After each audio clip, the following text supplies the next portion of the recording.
In this video, I will show you how to create screen pump effect.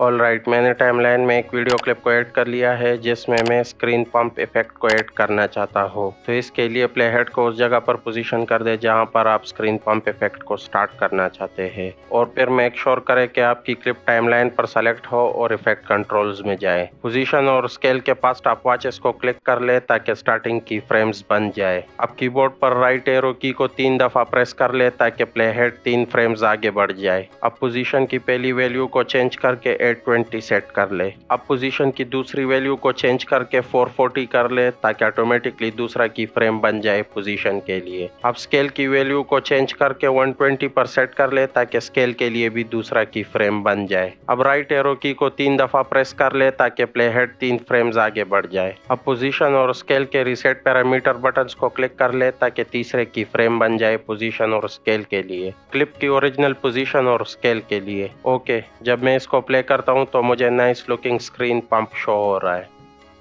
Screen pump को speed up करने के लिए drag करके दोनों की फ्रेम्स को सेलेक्ट कर ले, पहले वाले और दूसरे के करीब ड्रैग कर ले और आखिरी वाले को भी ड्रैग करके दूसरे वाले के करीब कर ले। फाइनली अगर आप डबल स्क्रीन पंप करना चाहते हैं तो ड्रैग करके पहले 2 सेट्स ऑफ की फ्रेम को सेलेक्ट करके कॉपी कर ले।